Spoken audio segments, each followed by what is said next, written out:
श्री परमात्मने नमः। श्रीमद्भगवद्गीता अद त्रयोदशोऽध्यायः। क्षेत्रक्षेत्रज्ञविभागयोगः। श्रीभगवानुवाच इदं शरीरं कौन्तेय क्षेत्रमित्यभिधीयते एतद्यो वेत्ति तं प्राहुः क्षेत्रज्ञ इति तद्विदः क्षेत्रज्ञं चापि मां विद्धि सर्वक्षेत्रेषु भारत क्षेत्रक्षेत्रज्ञयोर्ज्ञानं यत्तज्ज्ञानं मतं मम तत्क्षेत्रं यच्च यादृक् च यद्विकारि यतश्च यत् स च यो यत्प्रभावश्च तत्समासेन मे शृणु ऋषिभिर्बहुधा गीतं छन्दोभिर्विविधैः पृथक् ब्रह्मसूत्रपदैश्चैव हेतुमद्भिर्विनिश्चितैः महाभूतान्यहङ्कारः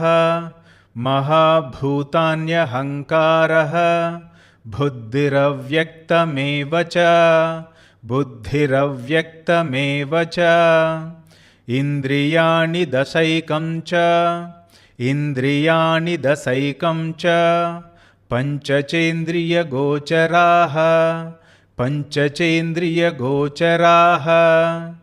इच्छाद्वेषः सुखं दुःखं सङ्घातश्चेतनाधृतिः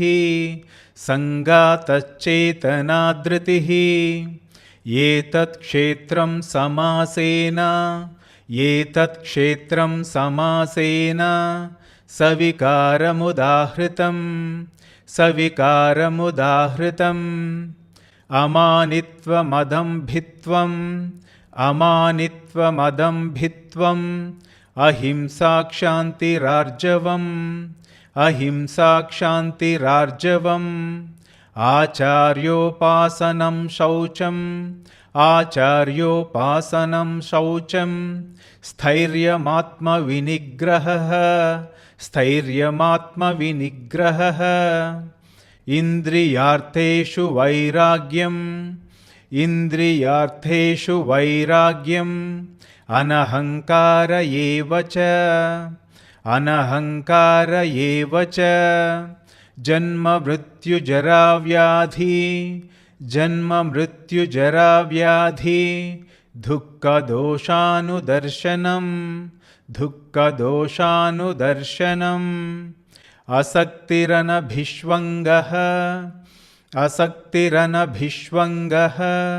पुत्रदारगृहादिषु नित्यं च समचित्तत्वम् इष्टानिष्टोपपत्तिषु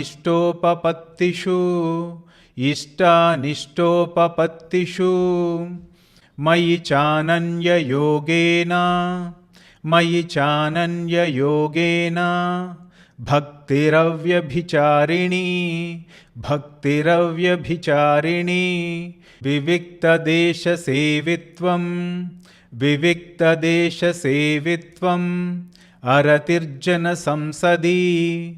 अरतिर्जन संसदि अध्यात्मज्ञाननित्यत्वम् अध्यात्मज्ञाननित्यत्वं तत्त्वज्ञानार्थदर्शनं तत्त्वज्ञानार्थदर्शनम् एतज्ज्ञानमिति प्रोक्तम् अज्ञानं यदतोऽन्यथा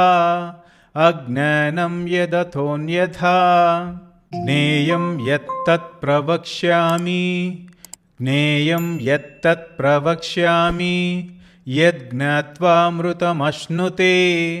यज्ञात्वामृतमश्नुते अनादिमत्परं ब्रह्म न सत्तन्नासदुच्यते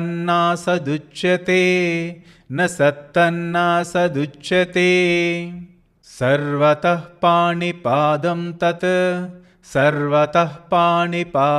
तत् सर्वतोक्षिशिरोमुखं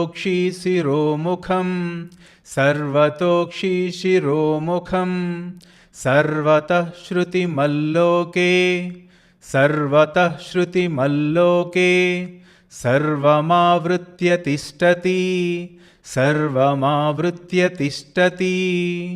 सर्वेन्द्रियगुणाभासं सर्वेन्द्रियविवर्जितम् असक्तं सर्वभृच्चैव निर्गुणं गुणभोक्तृ च बहिरन्तश्च भूतानां अचरं चरमेव च सूक्ष्मत्वात् तद्विज्ञेयं दूरस्थं चान्तिके च तत् अविभक्तं च भूतेषु विभक्तमिव च स्थितं भूतभर्तृ च तद्ज्ञेयं ग्रसिष्णुप्रभविष्णु च ज्योतिषामपि तज्ज्योतिः तमसः परमुच्यते ज्ञानं ज्ञेयं ज्ञानगम्यं हृदि सर्वस्य विष्टितम् इति क्षेत्रं तथा ज्ञानं ज्ञेयं चोक्तं समासतः मद्भक्त एतद्विज्ञाय मद्भावायोपपद्यते प्रकृतिं पुरुषं चैव विध्यनादीवुभावपि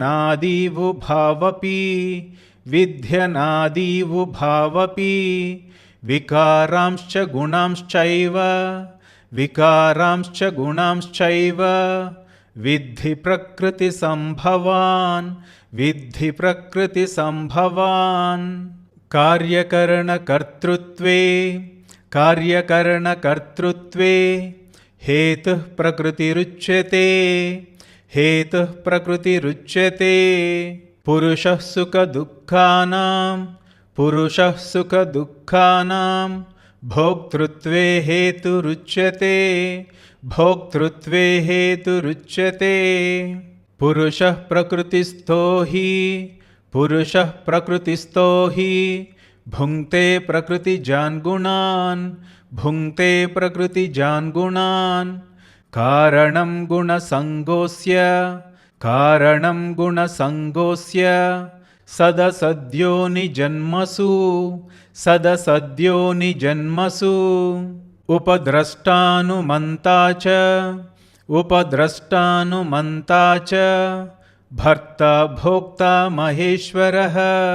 भर्ता भोक्ता महेश्वरः परमात्मेति चाप्युक्तः परमात्मेति चाप्युक्तः देहेऽस्मिन् पुरुषः परः देहेऽस्मिन् पुरुषः परः य एवं वेत्ति पुरुषं य एवं वेत्ति पुरुषं प्रकृतिं च गुणैः सह प्रकृतिं च गुणैः सह सर्वथा वर्तमानोऽपि सर्वथा वर्तमानोऽपि न स भूयोऽभिजायते न स भूयोऽभिजायते ध्यानेनात्मनि पश्यन्ति ध्यानेनात्मनि पश्यन्ति केचिदात्मानमात्मना केचिदात्मानमात्मना अन्ये साङ्ख्येन योगेन अन्ये साङ्ख्येन योगेन कर्मयोगेन चापरे कर्मयोगेन चापरे अन्ये त्वेवमजानन्तः अन्ये त्वेवमजानन्तः श्रुत्वान्येभ्य उपासते श्रुत्वान्येभ्य उपासते तेऽपि चातितरन्त्येव तेऽपि चातितरन्त्येव मृत्युं श्रुतिपरायणाः मृत्युं श्रुतिपरायणाः यावत् सञ्जायते किञ्चित् यावत् सञ्जायते किञ्चित् सत्वं स्थावरजङ्गमं सत्वं स्थावरजङ्गमं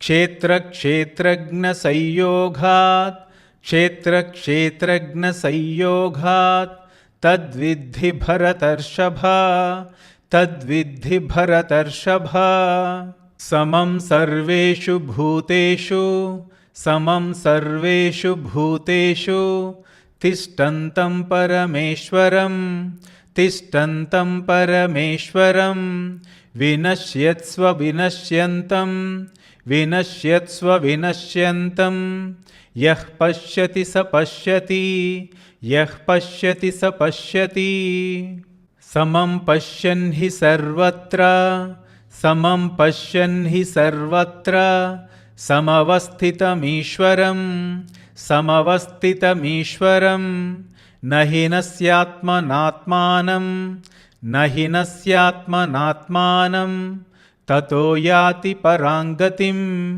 ततो याति पराङ्गतिं प्रकृत्यैव च कर्माणि प्रकृत्यैव च कर्माणि क्रियमाणानि सर्वशः क्रियमाणानि सर्वशः यः पश्यति तथात्मानं यः पश्यति तथात्मानं अकर्तारं स पश्यति अकर्तारं स पश्यति यदा भूतपृथग्भावं यदा भूतपृथग्भावं एकस्तमनुपश्यति एकस्तमनुपश्यति तत एव च विस्तारं तत एव च विस्तारं ब्रह्म सम्पद्यते तदा ब्रह्म सम्पद्यते तदा अनादित्वान् निर्गुणत्वात् अनादित्वान् निर्गुणत्वात्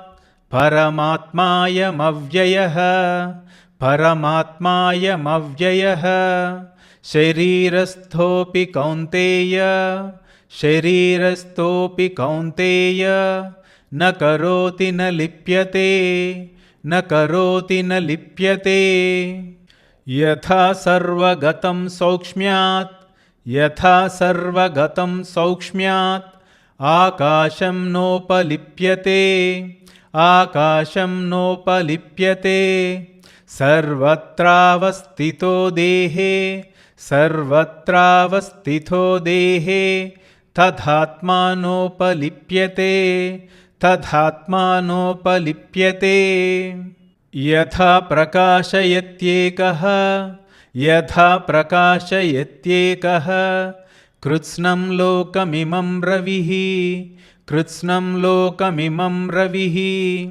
क्षेत्रं क्षेत्री तथा कृत्स्नं क्षेत्रं क्षेत्री तथा कृत्स्नं प्रकाशयति भारत प्रकाशयति भारत।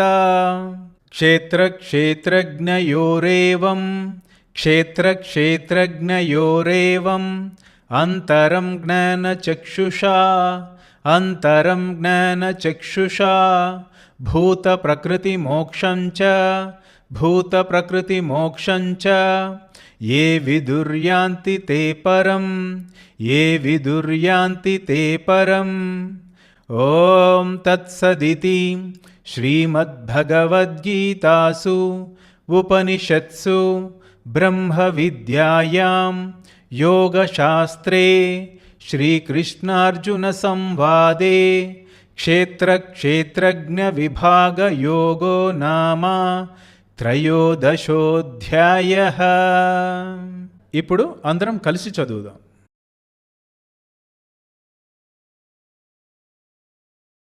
ఓం శ్రీ పరమాత్మనే నమః।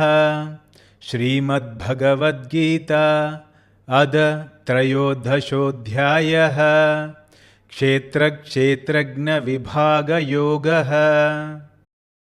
श्रीभगवान् उवाच इदं शरीरं कौन्तेय क्षेत्रमित्यभिधीयते एतद्यो वेत्ति तं प्राहुः क्षेत्रज्ञ इति तद्विदः। क्षेत्रज्ञं चापि मां विद्धि सर्वक्षेत्रेषु भारत। क्षेत्रक्षेत्रज्ञयोर्ज्ञानं यत्तज्ज्ञानं मतं मम। तत्क्षेत्रं यच्च यादृक् च यद्विकारि यतश्च यत् स च यो यत्प्रभावश्च तत्समासेन मे शृणु। ऋषिभिर्बहुधा गीतं छन्दोभिर्विविधैः पृथक् ब्रह्मसूत्रपदैश्चैव हेतुमद्भिर्विनिश्चितैः। महाभूतान्यहङ्कारः बुद्धिरव्यक्तमेव च इन्द्रियाणि दशैकं च पञ्चचेन्द्रियगोचराः। इच्छा द्वेषः सुखं दुःखं सङ्घातश्चेतना धृतिः एतत् क्षेत्रं समासेन सविकारमुदाहृतम्। अमानित्वमदम्भित्वम् अहिंसाक्षान्तिरार्जवम् आचार्योपासनं शौचं स्थैर्यमात्मविनिग्रहः। इन्द्रियार्थेषु वैराग्यम् अनहङ्कार एव च जन्ममृत्युजराव्याधि दुःखदोषानुदर्शनम्। असक्तिरनभिष्वङ्गः पुत्रदारगृहादिषु नित्यं च समचित्तत्वम् इष्टानिष्टोपपत्तिषु। मयि चानन्ययोगेन भक्तिरव्यभिचारिणी विविक्तदेशसेवित्वम् अरतिर्जनसंसदि। अध्यात्मज्ञाननित्यत्वं तत्त्वज्ञानार्थदर्शनम् एतज्ज्ञानमिति प्रोक्तम् अज्ञानं यदतोऽन्यथा। ज्ञेयं यत्तत् प्रवक्ष्यामि यज्ञात्वामृतमश्नुते अनादिमत्परं ब्रह्म न सत्तन्नासदुच्यते। सर्वतः पाणिपादं तत् सर्वतोक्षिशिरोमुखं सर्वतः श्रुतिमल्लोके सर्वमावृत्य तिष्ठति। सर्वेन्द्रियगुणाभासं सर्वेन्द्रियविवर्जितम् असक्तं सर्वभृश्चैव निर्गुणं गुणभोक्तृ च। बहिरन्तश्च भूतानाम् अचरं चरमेव च सूक्ष्मत्वात्तदविज्ञेयं दूरस्थं चान्तिके च तत्। अविभक्तं च भूतेषु विभक्तमिव च स्थितं भूतभर्तृ च तज्ज्ञेयं ग्रसिष्णुप्रभविष्णु च। ज्योतिषामपि तज्ज्योतिः तमसः परमुच्यते ज्ञानं ज्ञेयं ज्ञानगम्यं हृदि सर्वस्य विष्टितम् इति क्षेत्रं तथा ज्ञानं ज्ञेयं चोक्तं समासतः मद्भक्त एतद्विज्ञाय मद्भावायोपपद्यते प्रकृतिं पुरुषं चैव विध्यनादीवुभावपि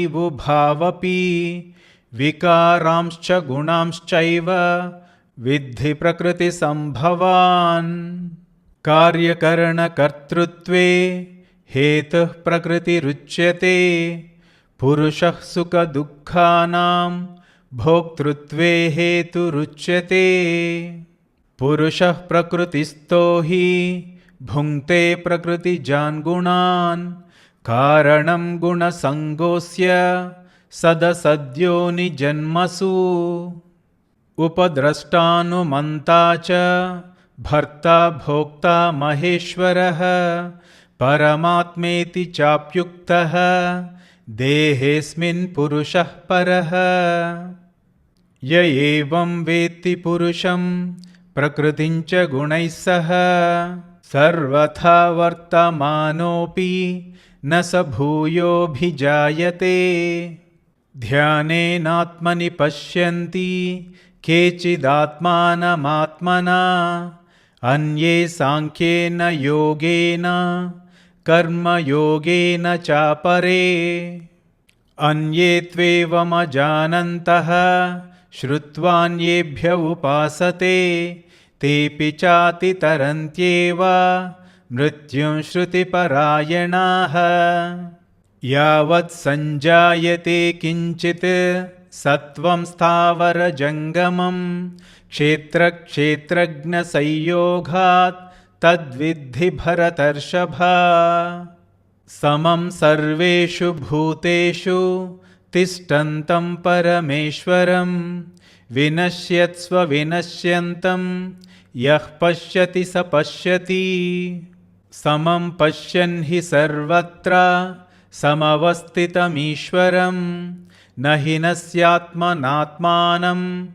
ततो याति पराङ्गतिम् प्रकृत्यैव च कर्माणि क्रियमाणानि सर्वशः यः पश्यति तथात्मानम् अकर्तारं स पश्यति यदा भूतपृथग्भावम् एकस्तमनुपश्यति तत एव च विस्तारं ब्रह्म सम्पद्यते तदा अनादित्वा निर्गुणत्वात् परमात्मयमव्ययः शरीरस्थोऽपि कौन्तेय न करोति न लिप्यते यथा सर्वगतं सौक्ष्म्यात् आकाशं नोपलिप्यते सर्वत्रावस्थितो देहे तथात्मानोपलिप्यते यथा प्रकाशयत्येकः कृत्स्नं लोकमिमं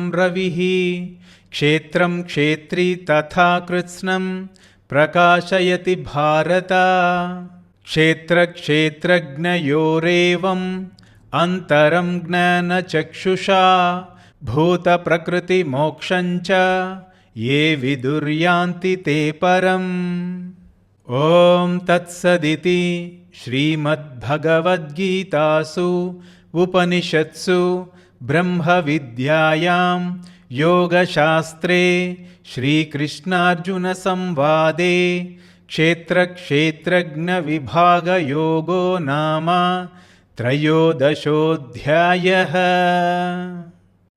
सर्वं श्रीकृष्णार्पणमस्तु। स्वस्ति।